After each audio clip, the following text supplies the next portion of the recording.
Yeah, obviously impulsiveness, interlinks with anxiety. Obviously, for me personally, concentration. I couldn't concentrate, and what with myself as well. Obviously, dyslexia comes into it as well with me. Forms of dyslexia as well. But there's loads of other interlinks with loads of other things really. So from my own personal experience, really, ADHD is impulsiveness. Concentration is a big thing. I tend to forget a lot of things sometimes. I got to write things down, and like you said, hyperactivity. Obviously, me, I could be like so hyper focused on something, and then really like it's like my mind's like a motor sometimes. It's constantly racing, and then yeah. So impulsiveness, yeah, as well. So one of the other things that I've learned over the years is over talking sometimes. That's something I've done a lot of, and intentionally, obviously, you get excited by saying, I got to tell her this, and then you interrupt sometimes, waiting queues, those sort of things. Sometimes but that's another thing, signs, over talking. And I think when I look back at my childhood, I went through speech therapy because my mind was constantly racing all the time, and I was, mumbling and all sorts of things. I think I was just, even it's like my mind's racing sometimes. I'm trying to get the words out quicker than what my mind's getting now sometimes, So, but over talking, that's another factor for me personally. For me,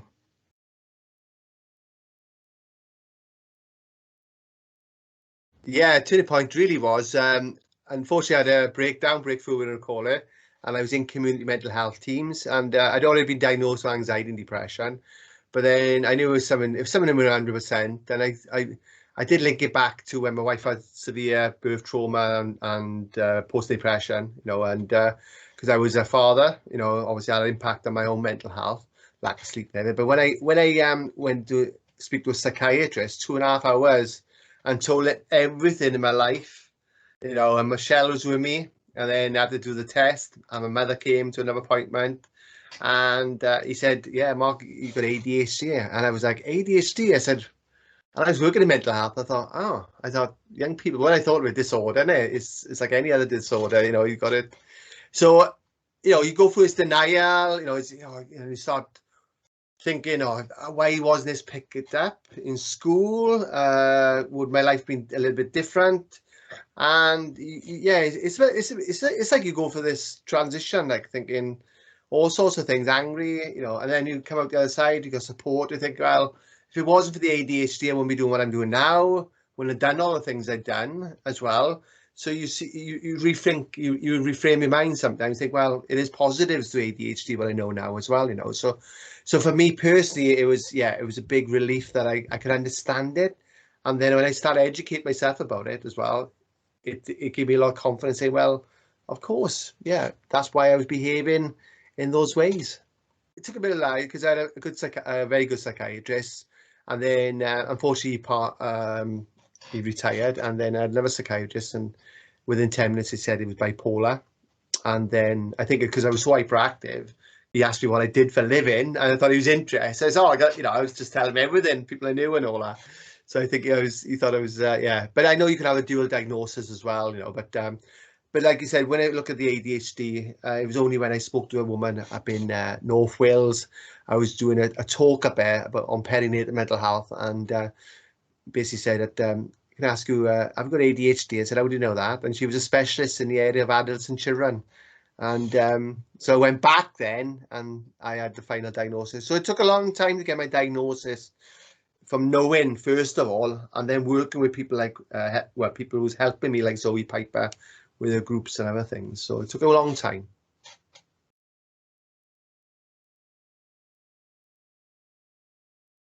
I've always lost keys, cash cards. I go down the shop, and my wife will say, "Oh, I'll go and get a pint of milk," and I'll come back with everything bar the milk sometimes. And then I'd I'd be talking then, and then it'd take me probably an hour to get the shop sometimes, and I've lost track of time and all sorts of things. So yeah, these are some of the things I'm more aware of now as well. But yeah, I've always been, even in school, I used to forget things and couldn't concentrate, and Yeah, it can cause anxiety then, can't it, as well? I think it got the other thing. I got like I'm fixated on time. I got to be there on time as well. Like it's a bit of like time anxiety, which we don't talk about as well. So I don't know if that's interlinks with ADHD. Well, with ADHD, because a lot of people with ADHD do lose track of time as well. But certainly I'm the other way around. I've got to be there on time. I'll plan my route in my head, to make sure I'm there on time because I don't want to be late. So I don't know whether that stems from being in school, being late all the time, and then you'd have punishment for that, or in punishment in when working in the factory years ago. If you didn't clock in, you'd lose your pay and obviously be disciplined, as I say. So, but yeah, I'm always on time. And when you've got a partner who's late, that obviously that can have an impact. But going back to ADHD, yeah, I was forgetful, concentration, lose things, constantly losing things as well. But I don't use any I don't take keys only if I got to drive a car, and I make sure I'm more aware of it now, more aware, trying to as well. Yeah, I think the worst thing I got is like I used to have a book and plan in January right throughout the year, and have to do things, constantly doing things, looking for things to do. I used to buy concert tickets and all sorts of things, book things impulsively. I go on holidays, and then that can be a cost then as well to that kind of, so the financial. So you just look into things constantly to do then, and because of boredom sometimes it can be I can struggle. And it's like I constantly got to be doing things sometimes, but I've learned to manage that, and since lockdown as well, it's really helped me, which hasn't helped a lot of people. I've learned to deal with it because I haven't been able to go anywhere as well. So I think it's I think my worst aspect is, and also the other thing I would say is sometimes I may say things, and there's no filter there sometimes, and that can cause me to feel guilty sometimes if I my son understands it better. Obviously he's come up to 17, so when you're going through adolescence and all those challenging aspects of adolescence, that can be challenging for somebody with ADHD as well, how we can say things which we don't mean sometimes, but yeah, like if he's on his game station till 2 o'clock in the morning on live, and he's trying to get asleep. Well, I need my sleep, sort of thing. It sounds really small, but that's the biggest thing we argue about. Which when you think the biggest thing to argue about, it's not too bad really when you think of it. So that's the only thing we can argue about. But it's, for me, I can pick up. I'm very hypersensitive as well. It's like I can pick up on people's feelings sometimes as well, and I tend to mind read people sometimes. But I've learned with CBT, which was work for me as well, how to manage that as well.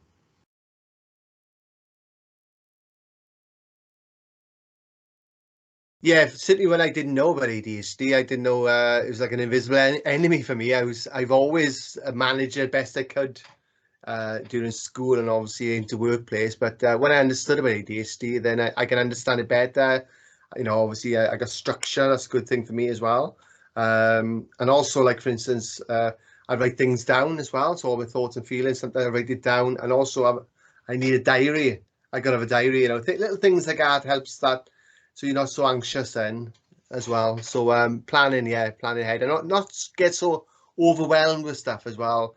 Not taking too much on sometimes, because I'm very impulsive. Say, yeah, I'll do that, I do that, and all of a sudden then you get so overwhelmed, and that can cause your mental health to deteriorate sometimes as well.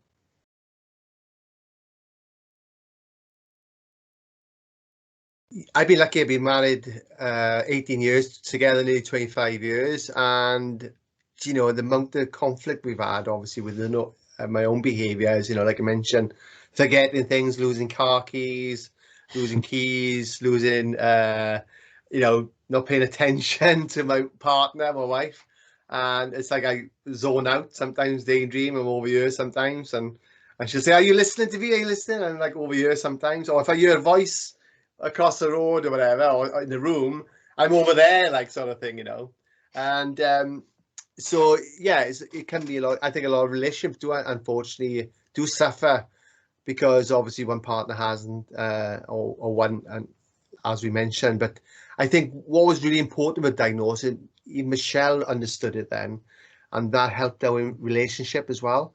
When she understood about ADHD, Michelle went on a lot of groups with partners, with ADHD as well, and she understood it then that it can have an impact on the partner's mental health as well.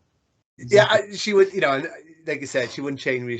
She said, I'm very, when you're playing air guitar in the morning, before you get up, it's my personality as well. I'm 47 now, and it's my personality, and why she, married me.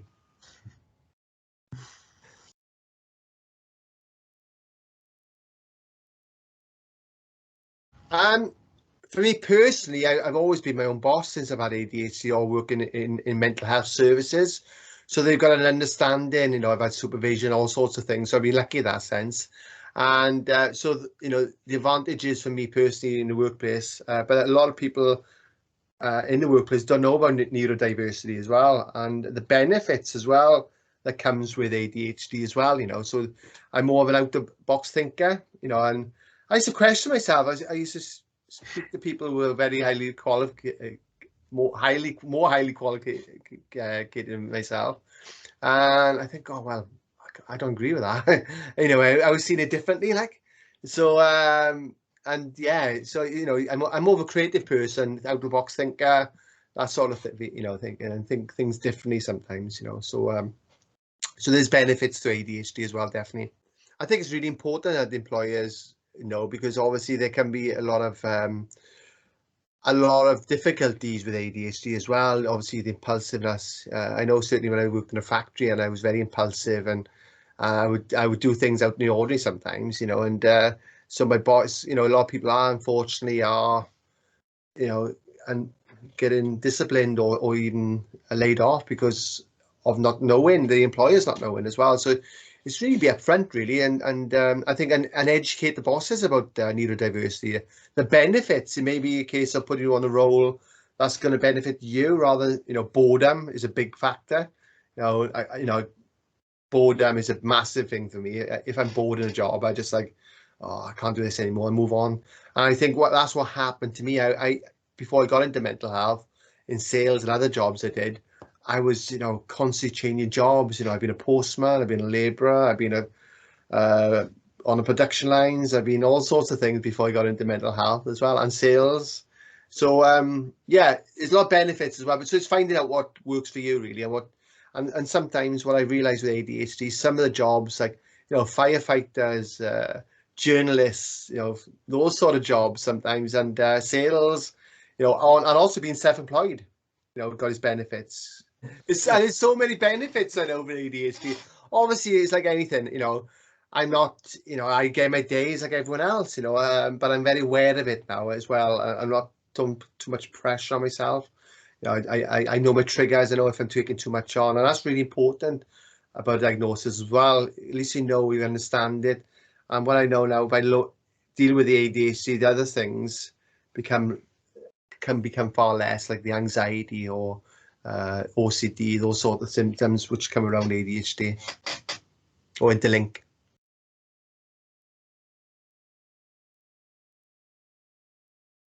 The first month of lockdown was the worst for a while, and because I was always working away, I had a structure, and I had a bit of a crisis in the first month, which I had to phone my psychiatrist about my medication, obviously at the time, and so the first month was really hard, I'll be honest with you.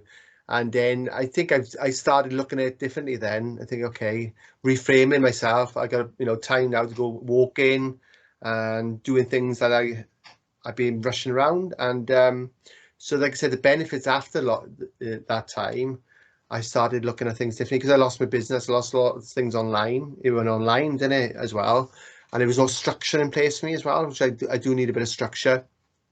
So for me, I learned about, I was doing a lot of drawing. I was doing Gunbound Forgan here somewhere. I played a lot of chess. Chess is a big game for me, believe it or not. I don't like playing Monopoly. It's like I can't wait my turn. Come on, hurry up, hurry up. The good thing about chess is you're playing chess, and then you're building strategies and waiting for the other person, sort of thing. So I got my wife into chess, and she loves chess. She speaks me now as well. And so chess, yeah, all these things I learned, going back to my own childhood, the basic stuff sometimes as well, So Yeah, so there was a lot of benefits that come out of lockdown, which I'm not definitely not going to go back to. But the first month was really hard. Yeah, definitely. I've never been one to stay in the house. I'm always out. I'm always doing stuff. I'm in a gym, or I'm, working away, or doing the football or different things. And all of a sudden, I was just stuck in the house. Well, it's like in school, I couldn't be stuck in a classroom. I just hated sitting down in a classroom, and school wasn't a good thing for me because you taught lessons which I just wasn't interested in. When I'm interested in something, I'll really get engaged. I can write better. And then you totally try to keep still. Well, I can't keep still now. I'm 47 now. So when those things from school, low self-esteem, the biggest self-esteem issues I had was, unfortunately, and I don't blame the teachers. They didn't know about ADHD back then, or dyslexia. So I think that's another thing we got to teach people about ADHD, the benefits. Not everyone's structured in to go down this same academic route, but it doesn't mean that you're not just as intelligent as a lot of people do.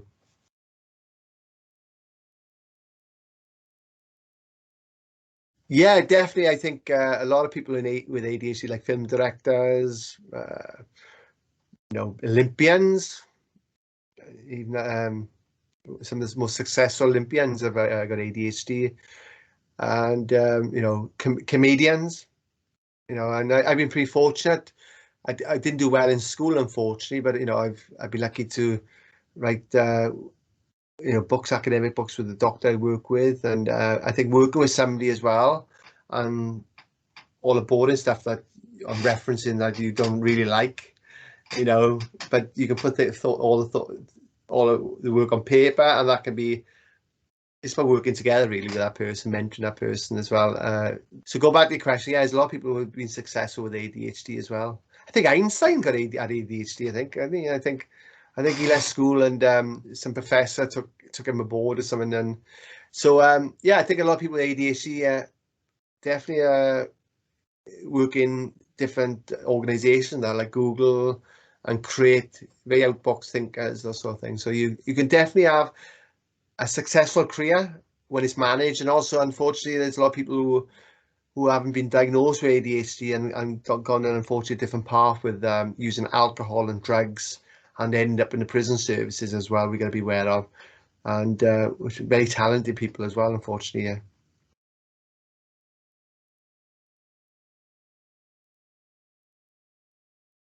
Yeah, for me personally, it's finding out what you really enjoy. I think as well. I really enjoy walking. I think you're out in nature, you're out in the open as well, and finding things that don't get obsessed by it as well. Be aware. You don't get obsessed by what you do, because I have been very obsessive about things over the years as well. So yeah, so it's really like saying no to people sometimes as well. Because sometimes you can be so impulsive and say I'll do things, and you get overwhelmed. Find out your triggers. Write it down in a book. If you need get a diary, that works for me. Always have worked for me. Make sure it's in a book, and things that can make you remember as well. So might be a case of things of even your keys. Leave your keys, or make sure your keys are safe, or put them. Certain. It sounds really small sometimes. Trivia, but some of these things that can lower the stress of people with ADHD as well. Even, for instance, exercise is really good for me, I think, as well, and healthy eating as well. Foods that benefit. There's a lot of foods. Obviously less sugar, those sort of things. Some ingredients in foods can interact sometimes with ADHD as well, as you know. Really, access a support group as well, where people understand about ADHD as well, and get a knowledge around it as well. That can actually, and knowing, speaking to somebody and say, oh, you're not so hard on yourself, and when you're speaking to that person, if that makes sense. So yeah, there's loads of different coping skills. Mindfulness and meditation as well works for me as well. Really focusing on the now rather than thinking ahead. CBT works for me as well. Drawing, as I mentioned, writing your thoughts and feelings down, working for your thoughts and feelings. And I know what I tell you, a big thing that comes up as well is, sometimes we'll have a conversation with sometimes, and we'll say something and attention to somebody else, and then we'll overthink that, and we think, oh, what have I said? What have I done? Oh my gosh. And then we start all worrying and that's causing stress, and that can cause lead to anxiety. So it's just being aware really, and be open with people, as well. It's a lot of things. People are more aware of, different mental health disorders now as well. And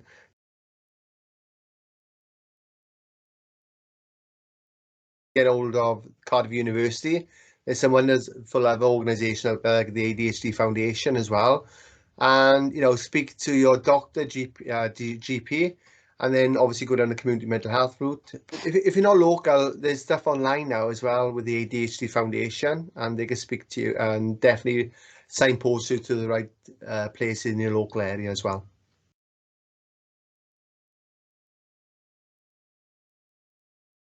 Mental health research is so important because obviously, not just for this generation, for the generations to come as well, and how we can treat those disorders or mental illness, for instance, as well. So it's so important that we find out why it's causing as well, so we can address that need as well.